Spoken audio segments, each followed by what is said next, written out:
I am thrilled to be talking to Sonita Lontoh today. She's an independent board director with expertise in innovation, digital transformation, and climate. She currently serves on public boards, including Sunrun and TrueBlue. She's an advisor to Sway Ventures, and she's had over 3 decades of diverse global career, senior leadership positions at places like HP, Siemens, PG&E, entrepreneurial VC-backed Silicon Valley tech companies. And she's been recognized by the White House, the U.S. State Department. We're going to talk about this big award she's also getting from the Asian Hall of Fame and Women in Manufacturing Hall of Fame. And she and I actually know each other because not only is she a graduate of MIT and Berkeley, but also Northwestern's Kellogg School of Management. So it's so nice to be reunited with a fellow classmate. Sunita, thank you so much for being here. Oh, thank you so much for having me, Annalisa. And as you said, so happy to be able to reconnect with you.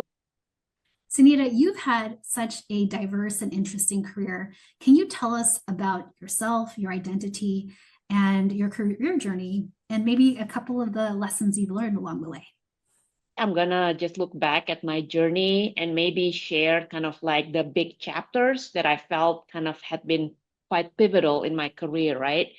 The early years and then the corporate years, and today I'm in what they call portfolio life. So let's just start with the early years. So I'm originally from Jakarta, Indonesia. And I think a lot of people may not realize, but Indonesia is actually a big country, about 280 million people and 90% Muslim. But when I was growing up there, I was what they would call like kind of a triple minority because I'm female. It's a very male-oriented society. I'm also ethnic Chinese. I'm not native Indonesian, and I'm Catholic. And Indonesia is 90% Muslim.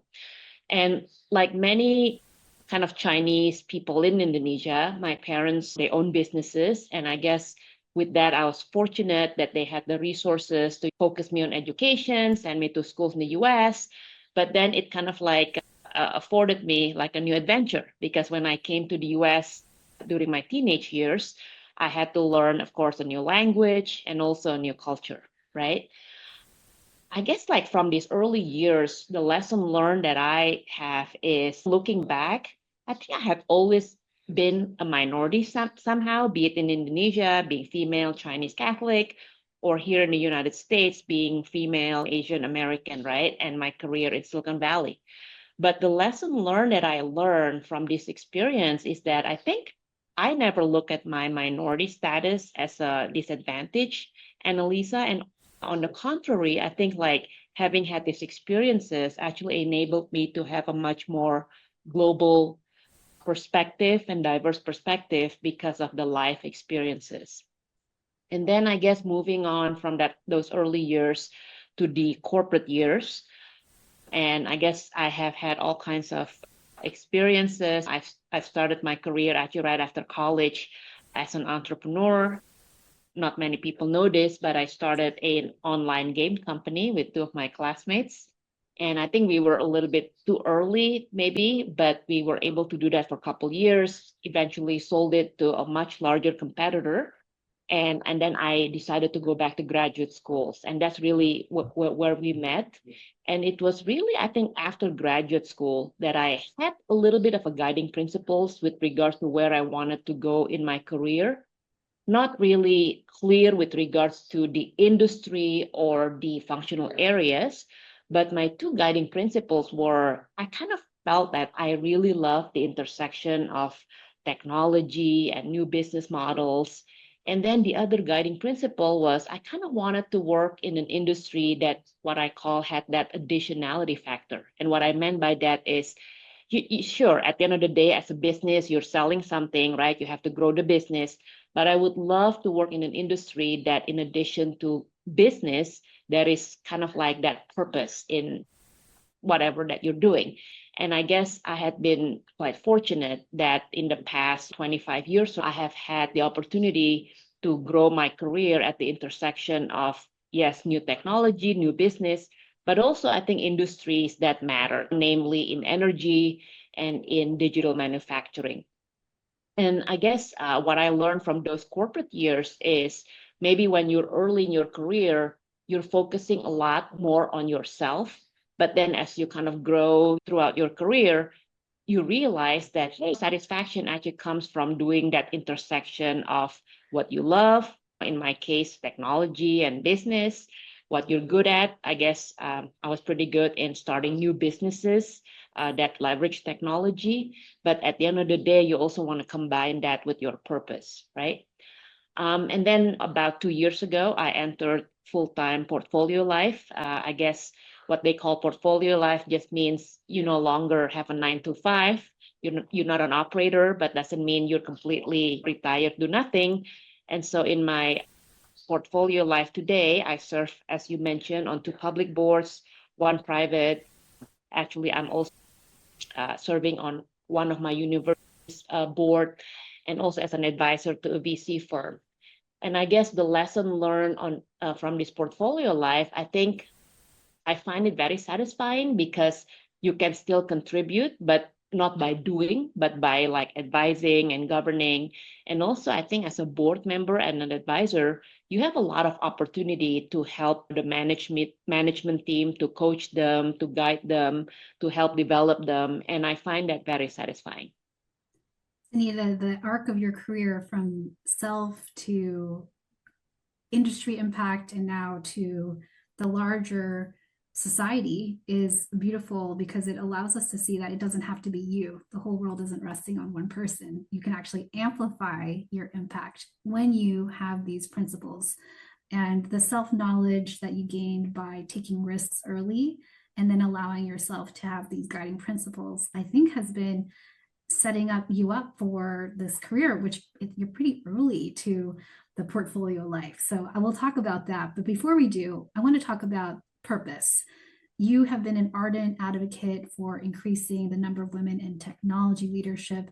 It's rare to see the types of leadership experiences you've had, especially as a woman, an Asian American woman. So how do you think we can increase the number of women leaders in technology?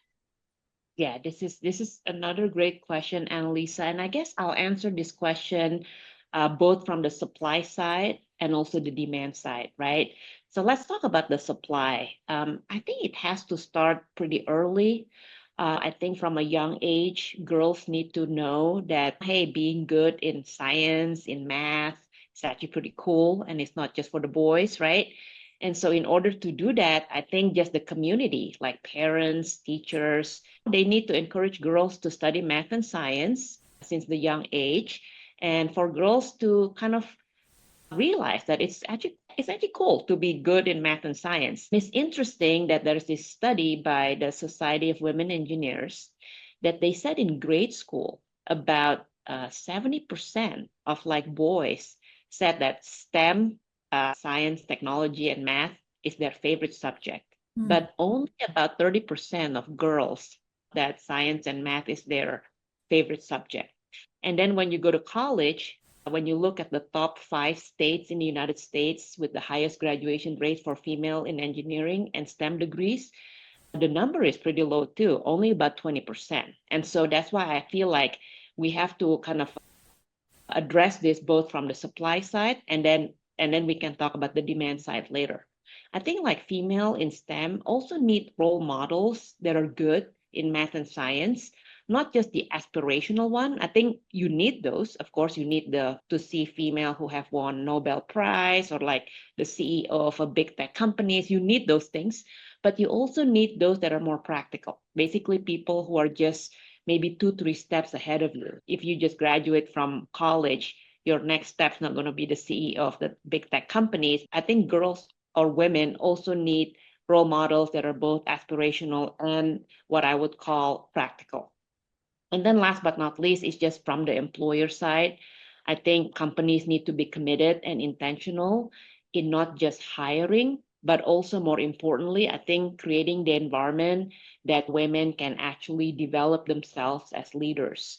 And I feel like one of the ways you can do this, of course, it has to have the commitment all the way from the board to the CEO to the C-suite. But I think what's important is like when companies have these leadership development programs, I'm just going to call it that way, it shouldn't be like kind of this women leadership development program. I think it should be part of their overall leadership development program so that the developing women actually become kind of more of a natural part of the company's leadership development program, the full championship and sponsorship of the CEO and the C-suite and the whole company. I love the embracing, Sunita, of both supply and demand and being able to have girls and women who are interested and then places to land at companies who welcome and grow them deliberately as part of the overall strategy. That's so beautiful. I want to congratulate you, Sunita, on being an inductee to not only the Asian American Hall of Fame, but also the U.S. Women in Manufacturing Hall of Fame. Hall of Fame. So can you tell us a bit more about what they are and what influence they've had in your work? It's an honor, but I'll just share kind of like an interesting story. So when I think before I got on the Asian Hall of Fame, so I was inducted in 2017. But of course, when they contacted me to ask whether I would accept it, I did a little research and I felt like, wow. So before my year, it seemed like the organization focused more on, let's just call it like more like celebrity type of Asian Americans, because you look at like they inducted people like Bruce Lee and Christy Yamaguchi. These are kind of more famous celebrities, right? And actually in my class too, I was inducted with 3 other Asian American. One was Johnny Damon. Some people may or may not know, but he was like the former Red Sox and Yankee player, 2-time world champion. So he had like 2 rings. And then Daniel Day Kim, who's like an actor in Hollywood, right? But then there was also me, who's like a little bit more normal person from tech background. And then another lady, also kind of a little bit more normal like me, but she had won many patents. And the reason I shared this with you, Annalisa, because I felt like after my time, I felt a little bit of an obligation from that experience to be an advocate for other Asian American women in business and technology. You don't have to be like a celebrity to be inducted, but you can be a normal person, of course, with some kind of achievements, so that people can see that it is a possibility for them. There's so many other Asian Americans that have had like accomplishments, great accomplishments, and also created impact. Similarly, with the Women in Manufacturing Hall of Fame, I was actually in the inaugural class. So there is this national organization called the Women in Manufacturing organization, because there's so few women in manufacturing and in technology. They wanted to start just recognizing women who are in the industry and making an impact. And I think I got into that because during my time with HP, that's how I got into digital manufacturing, because at the time, HP was thinking about starting this new business in 3D printing and digital manufacturing. The lesson learned I got from this induction is like I met many other women in more of the traditional manufacturing industry and learned more about a lot of their contributions. And again, I think it's just giving me I felt more obligation to continue to be an advocate, to encourage more women to enter technology field, to enter manufacturing field, and really find that intersection of their passion, skills, and purpose. Sunita, the leadership that you have had in your career is particularly meaningful because leadership isn't just for you, it's also to reach back and support others. So thank you for that advocacy. We're going to talk more about leadership, and I'd love to hear about your principles, your leadership principles, and how you actually develop these principles. I can share maybe 3 main buckets of how I look at leadership. I think the first one, especially given my background in technology, I think it's very important for leaders to be customer focused. And Annalisa, I say this because, of course, I've met so many brilliant like engineers and scientists, but I think sometimes like people in technology have a tendency to focus on the tech itself. And I think a lot of them sometimes don't think too much about the customer. So usually they create something and then somehow it will be adopted, right? And I think my lesson learned, especially for people like us, we went to business school. I think leaders have to be customer focused because you have to understand the customer pain points. And then whatever that creation has to actually solve real customer problems. And I think in my experience as a leader, I always encourage my team members to really focus on the customer first. And then the second thing is like leaders have to act like owners, especially in a lot of my experiences have been trying to start new businesses, right, within large companies.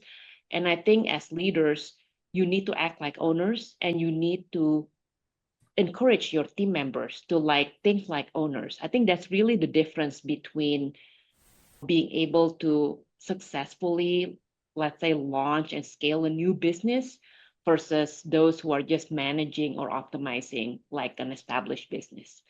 And then the last but not least, I think over time you also learn that leaders have to develop other leaders because at the end of the day, you can only achieve so much on your own. But if there are more leaders in your team or in the company, I think more of the organizational goal can be accomplished. And I think years ago, you might also know this author, John Maxwell. I think I read a book, and he basically said there are 5 levels of leadership. The first level is like you usually start as a positional leader. You become a leader because you become a manager or you start like managing teams. But he said that's actually the easiest, the main kind of leadership. The harder leader is someone who can actually inspire, build trust, credibility, and inspire other people to kind of like be bigger than themselves. And I felt like that really resonated with me. And especially now, right? I'm in portfolio life. I will no longer be the person who say, oh, do this or do that. But I need to be able to guide the management team so that, they can think bigger and they can motivate and inspire their team members in order to really achieve kind of like the larger goal of the organizations. The perspective here, Sina, I'm hearing is that it's so much beyond yourself, that you're thinking Yeah. about not only the customer, but you're thinking like an owner, and you're not even so focused on let's just own bottom line, but actually invest in my people, and together we will be stronger. So I love that Yes. perspective, and it's so wise, right? And as a 22-year-old, to think that way and orient that way is, I think, would amplify a career very quickly. I want to talk about your success, your marrying successes, and many failures, and if you have any failures. Can you share one failure that you have had along the way, as well as maybe one success moment that you're really proud of, and what your takeaways were from both? The big lesson learned for me was like, I don't think any of my failures really, when you look at the bigger scheme of things, is really a matter of life and death. Most of it is like, sure, like failed product launch, or I didn't get the promotion that I wanted. What I've learned is like failures is actually a really good opportunity to learn and also to build characters. And I think it is your attitude after, let's say, a failure. And I think the difference happens, the difference between those who continue versus those who quit, I think is big, because I think only those who can learn from the failures and then keep going are the ones that eventually succeed. During my time at HP, we just started this new 3D printing business, and I think it was in our third year, and the pandemic happened. And what was interesting, Annalisa, I think because 3D printing is a new thing, right? And the type of 3D printing we did was not a consumer, but more industrial scale 3D printing. And so we had been telling the world that one of the benefits of 3D printing was the ability to have distributed manufacturing, which basically meant you can print the items that you need where it's needed, instead of like having to have this big centralized factory and then ship all over the world the products. So when the pandemic happened, there was a lot of supply chain disruptions around the world. And luckily for us, we had like a lot of locations and also customers and partners around the world. And I remember we really rallied together with our customers and partners, and we were able to print, I think, like more than 5 million mission critical parts, things like respirator parts, like ventilator parts, face masks, all these things, and help a lot of these different locations, I guess hospitals around the world that are near our facility or our customers' facilities, and be able to really contribute. And I felt like I look at something like that as a success, because I felt like those are the times where you feel like, wow, like this vision that you've always had. I love the failure, embracing the failure as learning, and also being able to celebrate success together. That impact is not a lonely journey. You can actually have your whole team be part of real impact and feel pride together. So now I want to talk about your board service. You're relatively young and you have made this transition, portfolio life. Most of, not all of our classmates, fellow classmates are working at top seats in companies, and yet you have made the transition. So I want to talk about that because often we think about board service, and especially for public companies, we say, well, that's got to be, you've got to be a CEO, a CFO.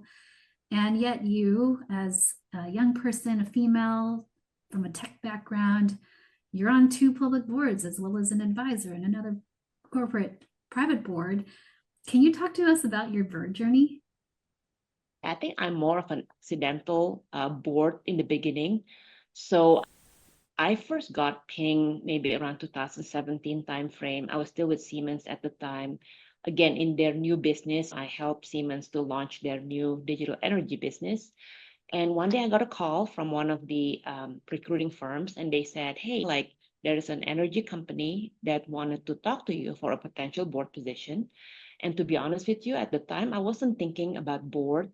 And also it turned out actually Siemens is a really big supplier for this company. So there's a conflict of interest and I couldn't pursue it. However, that experience got me the idea that, hey, actually it is possible to join a board while you're still a sitting executive. And so that got me thinking, if I get a call again and if there is no conflict, I would love to pursue it. But also what I learned, Annalisa, is like people always ask, how do you get on boards? And I have to say, everyone has a different journey. And I think in my particular case, it just so happened when a board position became available. And usually, as we all know, for public companies, it happens when someone either retires or the board purposefully wanted to expand the number of board seats because they're looking for specific expertise, right? And I think in my case, it just so happened with some of these companies, when a board position became available, my expertise seemed to be fit with what they're looking for at that particular time. But anyway, fast forward like several years later, I was already at HP. And then I got another call from another recruiting company, and this time was for a potential board position with Sunrun.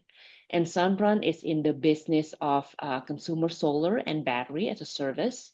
And actually, prior to HP, I've had many experiences, like 15 years or so in the smart energy business. So there's a good fit.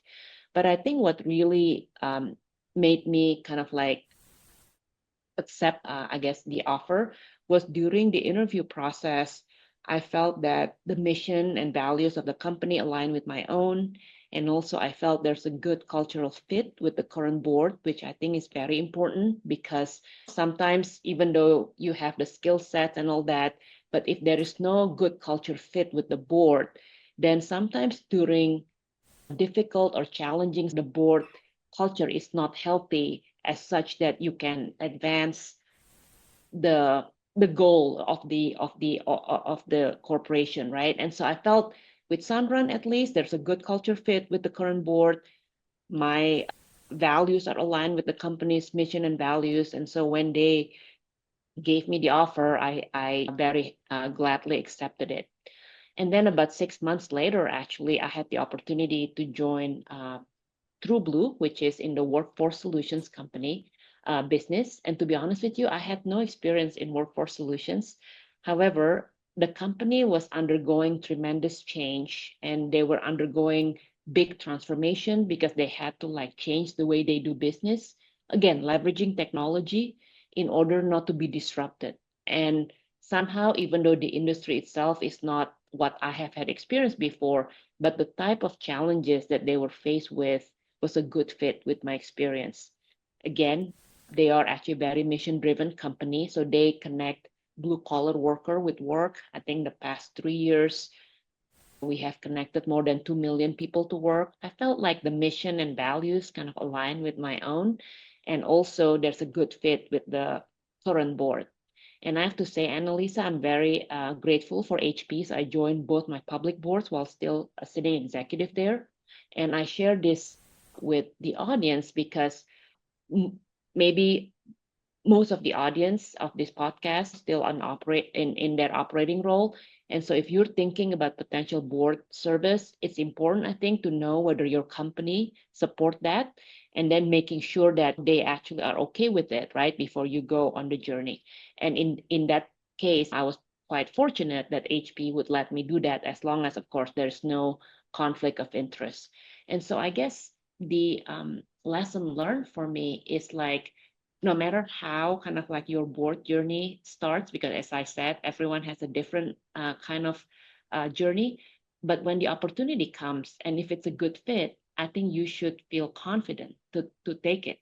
And then just realizing that if you join a board while still a sitting executive, you just have to be very careful with regards to balancing between being an operator and being an advisor. Because I think for a lot of people who join their boards while they're still sitting executive, there's a tendency to want to lead and manage and grow. And that's really not your role, because as a board member, you need to guide and oversee. So I think it's important for those of you who might be thinking about board service while still a sitting executive to just like be able to thread the delicate balance. Tina, you talked about board culture, and I want to go deeper on that. You recently got elected as one of the commissioners for the National Association of Corporate Directors. Congratulations. Blue Ribbon Commission on Board Culture. Can you talk about why board culture is important? Yes, board culture is very important, Annalisa.